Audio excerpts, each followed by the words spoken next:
ನಮಸ್ಕಾರ ವೀಕ್ಷಕರೇ, ನಾನು ಡಾಕ್ಟರ್ ಮಧುಕಾಂತಿ.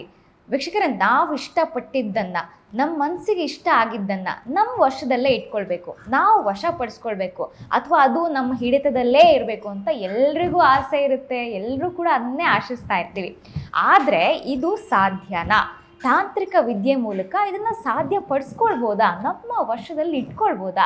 ಇದೆಲ್ಲವನ್ನ ತಿಳಿಸ್ಕೊಡೋದಕ್ಕೆ ನಮ್ಮ ಜೊತೆಗೆ ಎಂದಿನಂತೆ ಖ್ಯಾತ ಜ್ಯೋತಿಷಿಗಳಾದಂಥ ಗಿರಿಧರ್ ಭಟ್ ಗುರುಗಳಿದ್ದಾರೆ. ಬನ್ನಿ ಅವ್ರನ್ನ ಕೇಳಿ ತಿಳ್ಕೊಳ್ಳೋಣ. ಗುರುಗಳೇ, ನಮ್ಮ ಮನಸ್ಸಿಗೆ ತುಂಬ ಒಂದು ಇಷ್ಟ ಆಗ್ಬಿಟ್ಟಿರುತ್ತೆ, ಅದನ್ನು ನಮ್ಮ ವಶದಲ್ಲೇ ಇಟ್ಕೊಳ್ಬೇಕು ಅಂದರೆ ಸಾಧ್ಯನಾ? ನೋಡಿ, ಆಸೆ ಪಟ್ಟದ್ದೆಲ್ಲ ಸಿಗಬೇಕು ಅನ್ನೋದೇನಿಲ್ಲ, ಅಥವಾ ಆಸೆ ಪಟ್ಟಿದ್ದು ಸಿಗುತ್ತೆ ಅನ್ನೋದೆಲ್ಲೂ ಇಲ್ಲ. ಸಿಗುವಂಥದ್ದು ಸಿಗುತ್ತೆ, ಸಿಗದೇ ಇರೋದನ್ನ ಸುಮ್ಮನೆ ಕಲ್ಪನೆ ಮಾಡ್ಕೊಳ್ಬೇಕಷ್ಟೆ.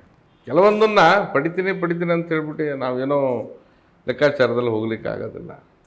ನಾವೇನು ಮಾಡ್ತೀವಿ, ಏನು ಭೋಗಿಸ್ತೀವಿ, ಅದನ್ನು ಪಡ್ಕೊಳ್ಳುವಂಥ ಸಾಧ್ಯತೆಗಳಿರ್ತದೆ. ಸರ್ವವಶ ಆಗಬೇಕು ಅಥವಾ ಎಲ್ಲವೂ ವಶದಲ್ಲಿರಬೇಕು, ಖಂಡಿತ ಆಗುತ್ತೆ. ಹಾಗಂತ ಮಾತ್ರಕ್ಕೆ ಏನಿದೆ ಅದು ವಾಸ್ತವದಲ್ಲಿ ಅದನ್ನು ಮಾತ್ರ ನೋಡಬೇಕು. ಕಲ್ಪನೆಯಿಂದ ನಾವು ಯೋಚನೆ ಮಾಡಲಿಕ್ಕೆ ಹೋಗಬಾರ್ದಂಥದ್ದೆಲ್ಲ. ಅದರದ್ದೇ ಆದಂಥ ಧ್ಯೇಯ, ವಿಚಾರ, ವ್ಯವಸ್ಥೆಗಳು ಕೂಡ ಮುಖ್ಯವಾಗಿರುತ್ತೆ. ಅದ್ರ ಹಿಂದೆ ಬಿದ್ದ ಆ ಕೆಲಸವನ್ನು ಮಾಡ್ಕೊಳ್ಬೇಕಾಗತ್ತೆ. ಒಂದು ತಂತ್ರದಲ್ಲಿ ಬರೋದಾದರೆ ಆ ಒಂದು ಶಕ್ತಿಕೂಟಗಳ ಸಮ್ಮಿಲನ ಇರಬೇಕು. ಅದರ ಒಂದು ಏನು ಪರಿಣಾಮ ಏನಿದೆ ಅದು ನಮಗೆ ಅವಿನಾಭಾವ ಸಂಬಂಧವಾಗಿರಬೇಕು. ಸಪೋಸ್ ಈಗ ನೀವು ಕೇಳಿದ ಮಟ್ಟಿಗೆ ಏನೋ ಒಂದು ಜನ ಬರಬೇಕು, ಏನೋ ಒಂದು ಅಂಗಡಿ ಮುಂಗಟ್ಟಿಟ್ಟಿರ್ತೀವಿ ನಾವು ವ್ಯಾಪಾರ ಮಾಡಲಿಕ್ಕೆ. ಕರೆಕ್ಟಾಗಿದೆ, ಉದ್ದೇಶ ಕರೆಕ್ಟಾಗಿದೆ, ಅಂಗಡಿ ಇದೆ, ಜನ ಬರಬೇಕು ಅನ್ನೋದು ನೀವು ಕೇಳ್ತಾ ಇದ್ದೀರಾ, ಉದ್ದೇಶ ಸರಿ ಇದೆ, ಅದು ಕ್ರಿಯೆ ಕರೆಕ್ಟಾಗಿದೆ, ಇದನ್ನು ನಾವು ಮಾಡ್ಬೋದು. ಜನ ಬರಬೇಕು, ನನ್ನ ಹತ್ರ ಐಟಮ್ ತಗೋಬೇಕು ಅನ್ನೋದು ಒಂದು ವಿಷಯ. ಆದರೆ ನನ್ನ ಹತ್ರ ಅಂಗಡಿನೇ ಇಲ್ಲಾಂದರೆ ಯಾರು ಬರ್ತಾರೆ?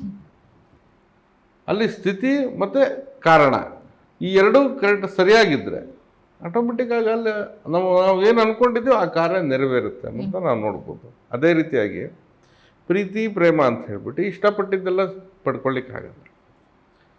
ಏಕಮುಖವಾಗಿ ಎಲ್ಲೋ ಒಂದು ಕಡೆ ನೋಡ್ತಾರೆ, ಆಕೆನ ಮದುವೆ ಆಗಬೇಕು ಅಥವಾ ಇವನನ್ನ ಮದುವೆ ಆಗಬೇಕಂದ್ರೆ ಅದಲ್ಲ.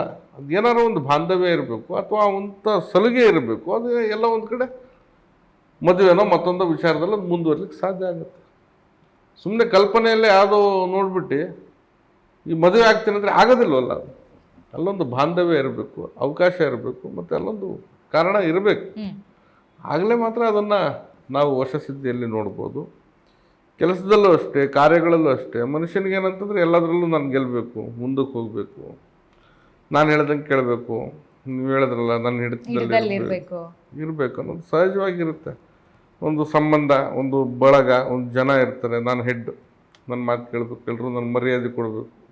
ಕೆಲಸದಲ್ಲೂ ಅಷ್ಟೇ, ಯಾವುದೋ ಒಂದು ಆಫೀಸ್ ವರ್ಕ್ ಮಾಡ್ತಾ ಇರ್ತಾರೆ, ಎಲ್ಲರೂ ನನ್ನ ಹಿಡಿತದಲ್ಲಿದ್ದರೆ ಒಳ್ಳೆಯದು, ಮೇಲಾಧಿಕಾರಿಗಳಿಗೆ ನಾನು ಒಳ್ಳೆಯನಿರಬೇಕು, ಪ್ರಮೋಷನ್ ಸಿಗ್ಬೋದು, ಏನೋ ಒಂದು ಕಾರಣ ಇರುತ್ತೆ, ಅಥವಾ ಸಂಬಳ ಜಾಸ್ತಿ ಮಾಡ್ಬೋದು, ರಾಜಕೀಯವಾಗಿ ಹೋಗ್ಬೋದು, ಜನಮಾನಸದಲ್ಲಿ ನಾನು ಮೆರಿಬೇಕು, ಬೆಳಿಬೇಕಂದ್ರೆ ಈ ಸಂಘ ಸಂಘಟನೆ ಸಂಸ್ಥೆಗಳಂತಹ ವಿಚಾರದಲ್ಲೂ ಕೂಡ ಆಕರ್ಷಣವಾಗಿ ಹೋಗಬೇಕು.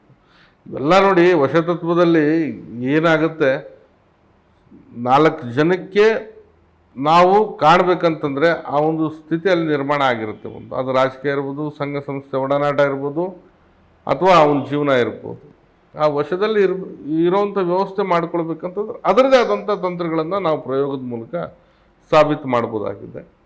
ಕೆಲವೊಂದು ಸರಳವಾದಂಥ ವಿಧಾನ, ಮತ್ತೊಂದು ತಾಂತ್ರಿಕವಾದಂಥ ವಿಧಾನ, ಶುದ್ರಾಚರಣೆ, ಮತ್ತೊಂದು ಬೇರೆ ಬೇರೆ ಆಚರಣೆಗಳು ಬರ್ತವೆ ಪೂಜೆಯಲ್ಲಿ, ಪ್ರಯೋಗದಲ್ಲಿ. ಆ ವ್ಯವಸ್ಥೆಯಿಂದ ವಶಸಿದ್ಧಿಯನ್ನು ಸ್ಥಾಪನೆ ಮಾಡ್ಬೋದು.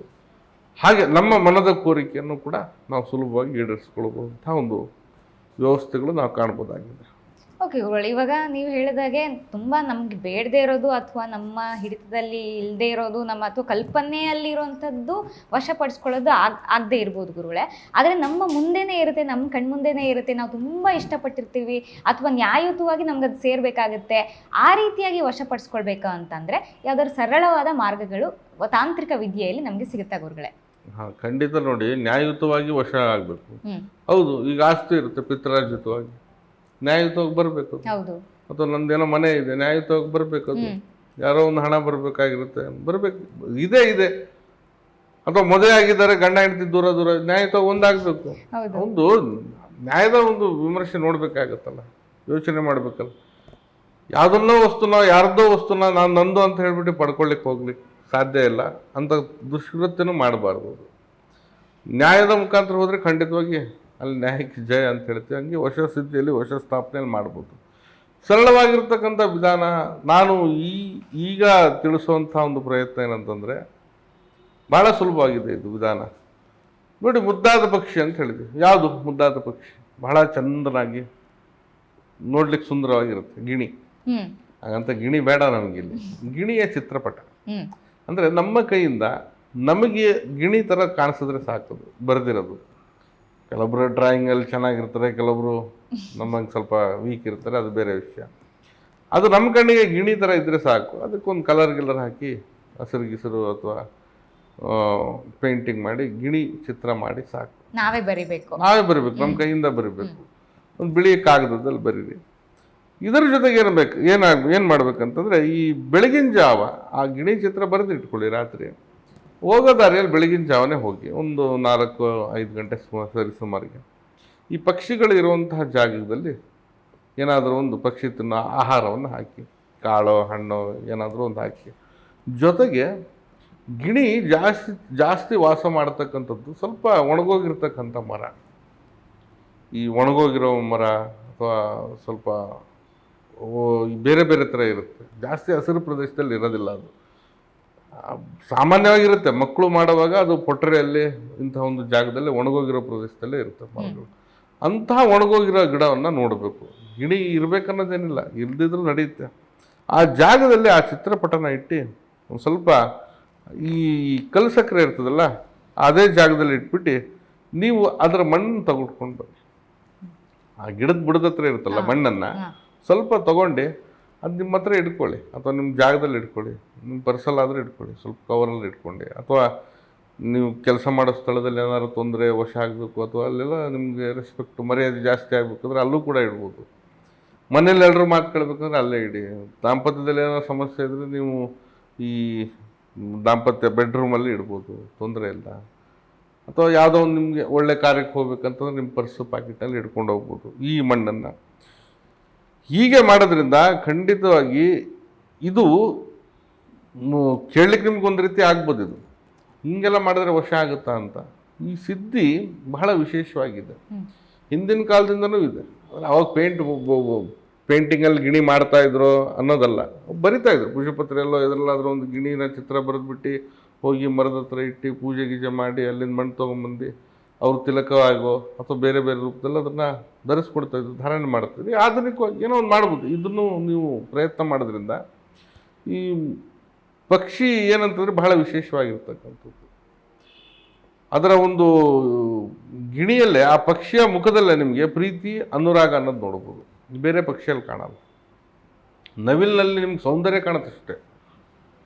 ಕೋಗಿಲೆ ಅದು ನೋಡ್ಲಿಕ್ಕೆ ಕಪ್ಪು, ಅದ್ರ ಕಂಠದಿಂದ ಮಾತ್ರ ಅದನ್ನು ನಾವು ಚೆನ್ನಾಗಿದೆ ಅಂತ ಗುರುತಿಸ್ಬೋದು.